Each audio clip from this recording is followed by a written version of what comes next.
که یو سړی خپله سرسایه دوه درې کسانو ته ور تقسیم کړي دا صحیح ده که نه ضرور به یو کس ته ورکوي نه فرق نه لري که یو سړی خپله سرسایه تقسیم کړي څلورو پنځو کسانو ته یې ورکړي هم صحیح ده څلور پنځه کسان خپله سرسایه سره یو ځای کې یوه کس ته یې ورکړي هم صحیح ده دواړې صحیح دي ستا سرسایه د تا واخیستله مثلا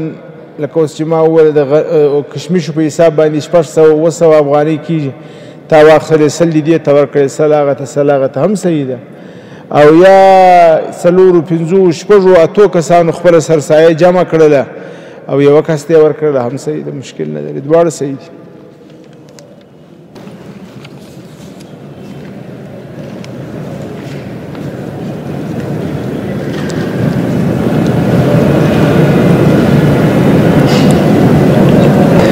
که چیرې یوه ښځه د اعتکاف په دوهمه ورځ میاشتنی مرض پرې راشي د دې ښځې خو اعتکاف مات شو کله چې دا ښځه هغه د خپلې روژې قضا راوړي نو د اعتکاف قضا به هم راوړي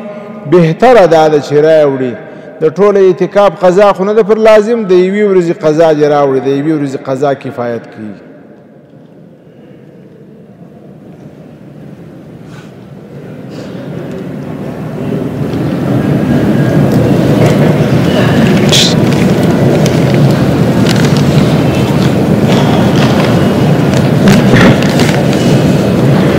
که یو څوک په روژه کې سترګو ته دوا ور واچوي روژه خرابېږي که نه خرابېږي د سترګو په دوا باندې روژې ته کم نقصان نه رسېږي که څه هم کله بعضې خلک سترګې تورې کړي هغه د سترګو توروالی یا رانجه دا په ستوني کې هلته په ناوړو کې هم ښکاره سي بیا هم مشکل نه لري روژه نه خرابېږي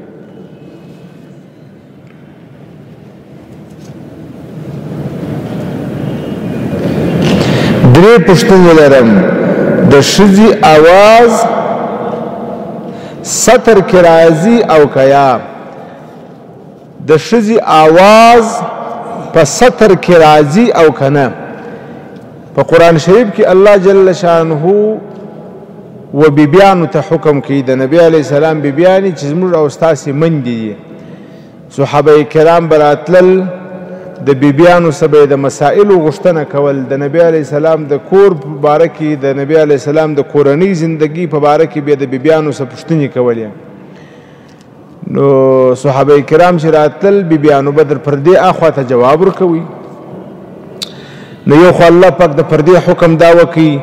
و صحابو ته امر وکړي و اذا سألتموهن متاعا فاسألوهن من وراء حجاب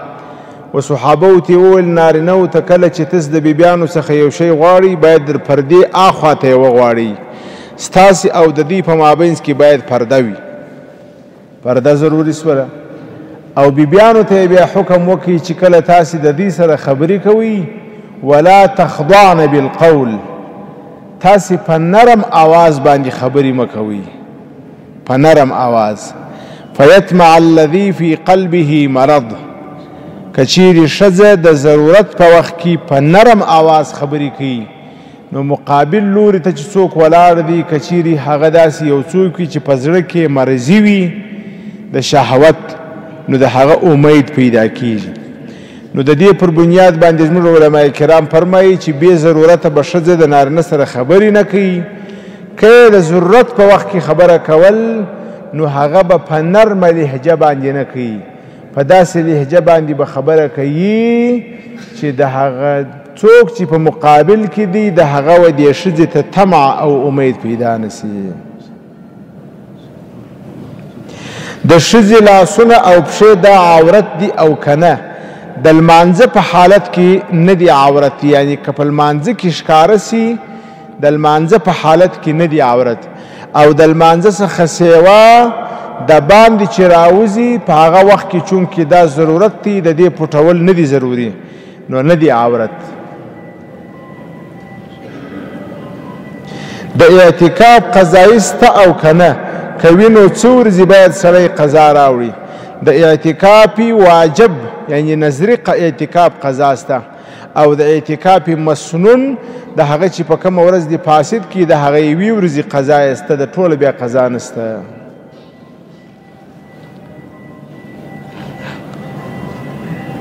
په جماعت کې انځور اخستل څه حکم لري؟ په جماعت کې انځور اخستل دغه انځورونه د موبایل هغې چې دي دا د انځور یا د تصویر په حکم کې نه دي، دا د عکس په حکم کې دي. نو عکس چې دی هغه داسې دی لکه د شیشې ده، شیشه استعمالول پروا نه لري. نو د موبایل هغې هم د شیشې په حکم کې دي، دا پروا نه لري. زموږ تحقیق دا دی نور والله اعلم، په دې کې شاید نور علما بل نظر لري، زموږ تحقیق دا دی چې پروا نه لري.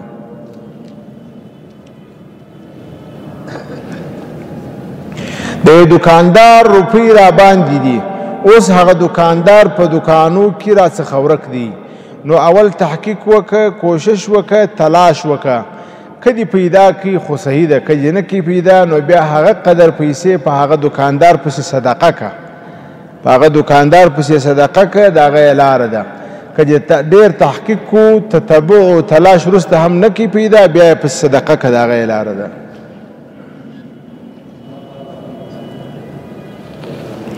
شخصی که 6 ساله باشد